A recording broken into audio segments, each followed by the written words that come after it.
कर सुन लेना, तुम्हारा मायका तब तक ही मायका है जब तक शादी नहीं हुई। शादी हो गई, शादी के बाद 2 दिन 4 दिन को आओगी तो सम्मान मिलेगा, और महीने भर पड़ी रहोगी तो फिर ननद बर्तन धुलवाएगी। धुल पोंछा और लगा और मेरे पांव भी दबा देना। एक बहुत बड़े व्यक्ति थे, बहुत विद्वान, एक की पत्नी थी, बहुत आनंद से रहा करते थे। वो इतने विद्वान थे कि सारे लोग उनकी तारीफ किया करते थे, पर उनके पिताजी सदा कहा करते, अरे अभी तो बच्चा है, कुछ जानता नहीं। उन्हें बड़ा बुरा लगता, सारे लोग मुझे विद्वान कहते हैं, तारीफ करते हो, मेरा बाप मेरी कभी प्रशंसा नहीं करता, सदा कहता है कुछ नहीं जानता। एक दिन उसके मन में आया, कुल्हाड़ी लेकर मार दूंगा अपने बाप को। इतना परेशान हो गया अपने बाप से, रात को 12 बजे कुल्हाड़ी लेकर गया अपने बाप को मारने। मैं इतना विद्वान हूं पर मेरा बाप प्रशंसा नहीं करता। तब उसकी माँ और उसके पिताजी कुटिया में थे। वो कुल्हाड़ी लेकर गया था कि पिता को मार डालूंगा आज। तभी उसकी माँ की नींद खुल गई और माँ ने अपने पति से कहा, क्यों, हमारा बेटा इतना विद्वान हो गया है, सारे लोग तारीफ करते हैं, प्रशंसा करते हैं, और एक आप हो के। तो पिताजी बोले, भाग्यवान, वो बहुत योग्य है, बहुत अच्छा है, उसके जैसा विद्वान कोई पैदा नहीं हुआ धरती में मेरे बेटे जैसा।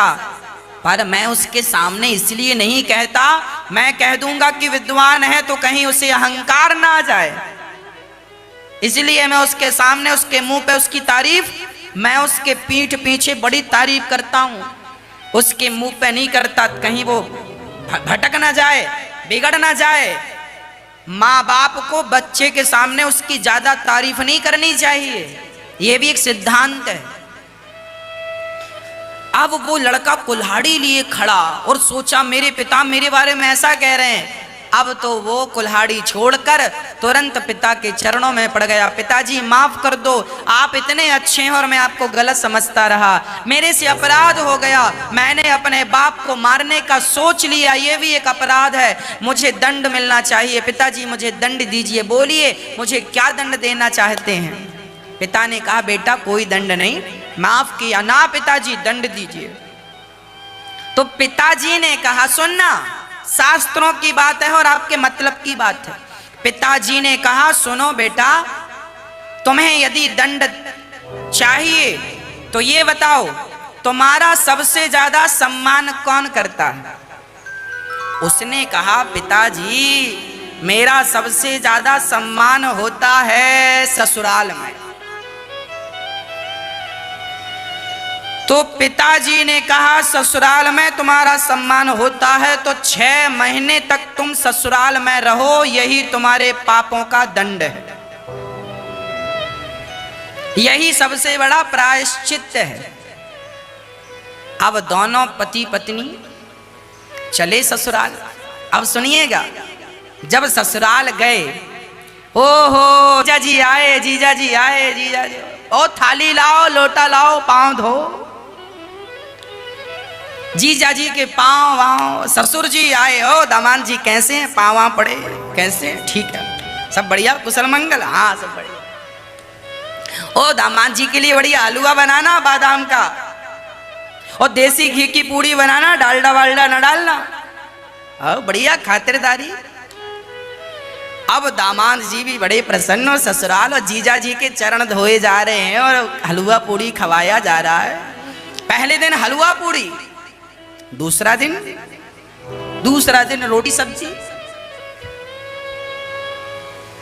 पहले दिन दूध, दूसरे दिन छाछ, तीसरे दिन हुआ तो साली बोली, जीजा जी कल की कुछ रोटियां बची थी, आप कहो तो रख दूं, कल की कुछ रोटियां, अब लो बासी रोटियां खाओ जीजा जी। और सुनो, साले साहब ने कहा जीजा जी 5 दिन हो गए आज आपको, एक काम करो, घर में क्या करते रहेंगे आप, चलो हमारे साथ गैया चराने। अब जीजा जी गैया चराने जा रहे हैं। तभी एक दिन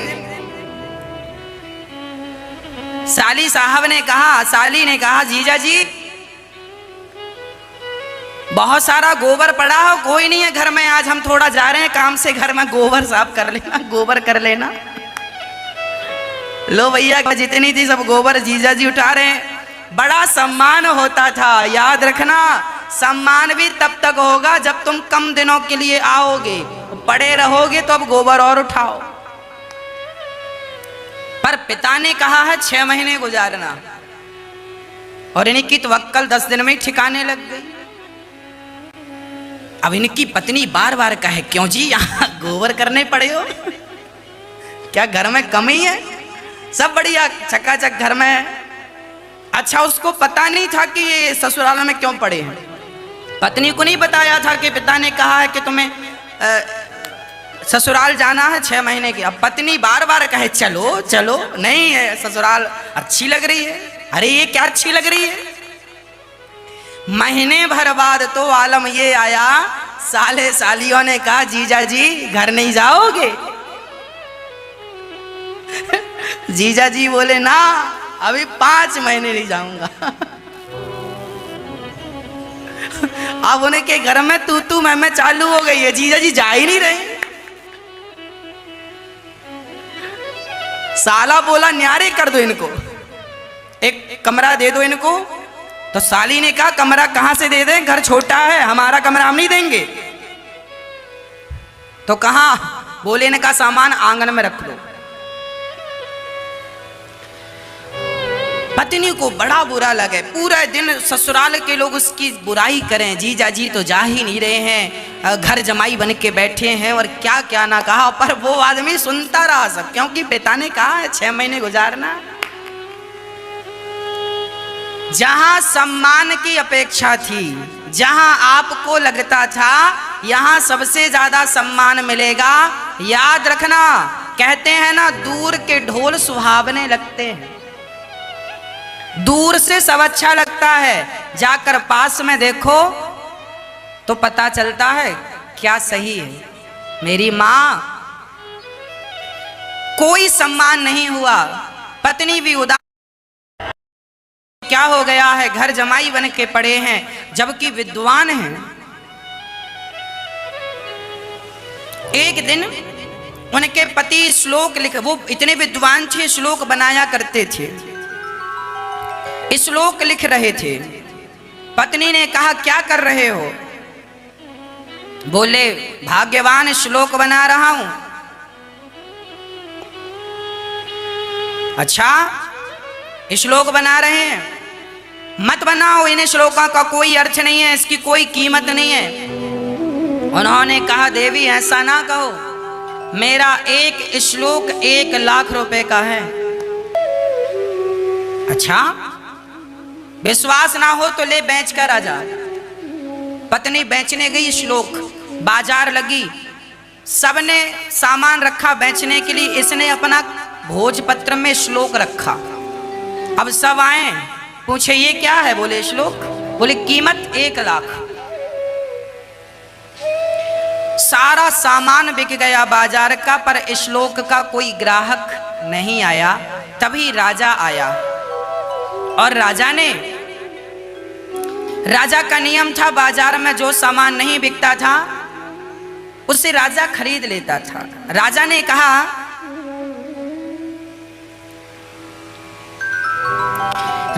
कहा देवी ये क्या है, बोले श्लोक मेरे पति ने लिखा है। क्या कीमत है, बोले 1 लाख रुपए।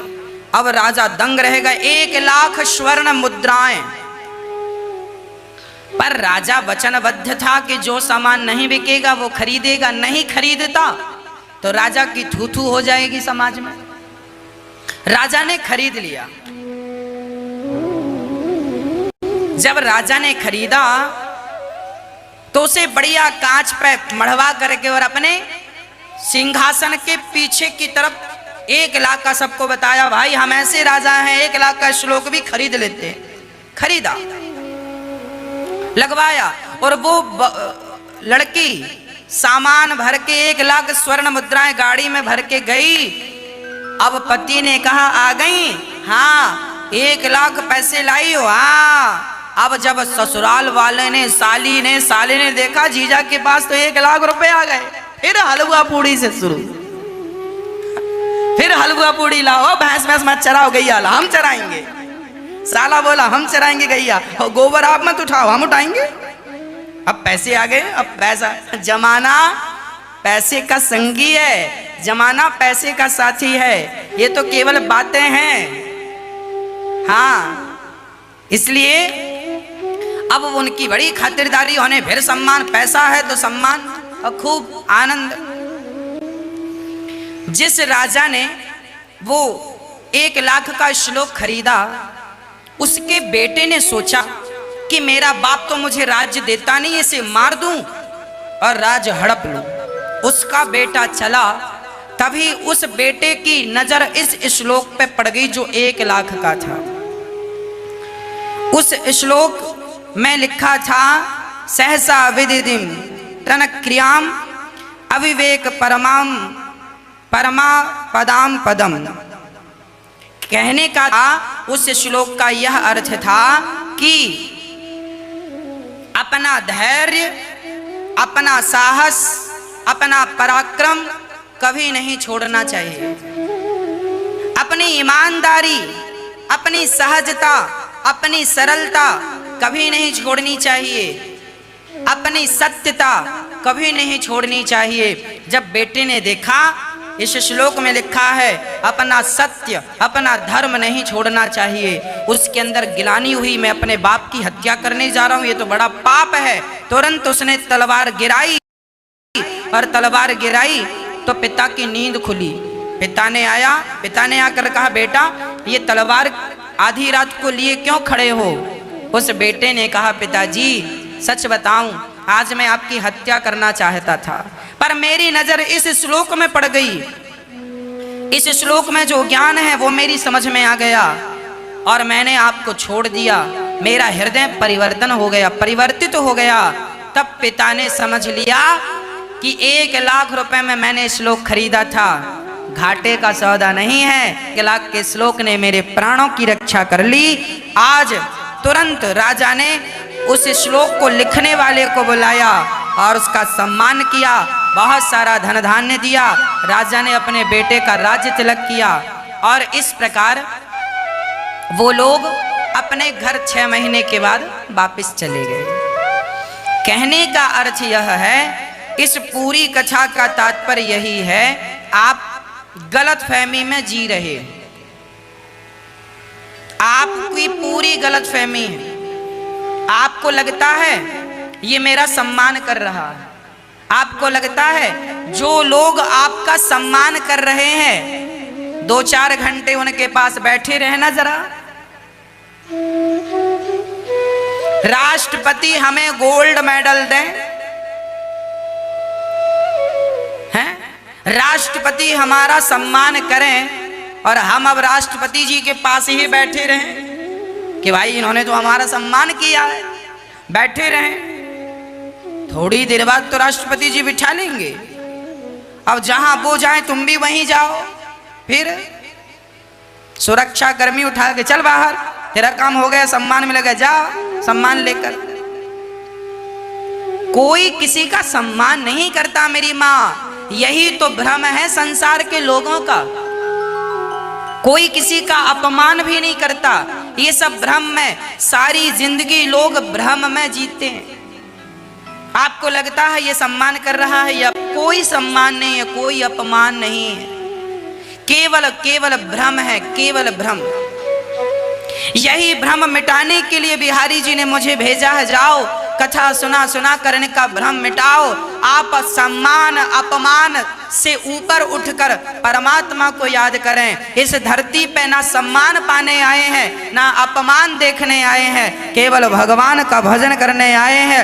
मीराबाई जब चली तो उनका कितना अपमान हुआ। लोगों ने कहा कि ये तो चरित्र से गिरी हुई स्त्री है। क्या क्या ना कहा, राणा ने जहर दे दिया।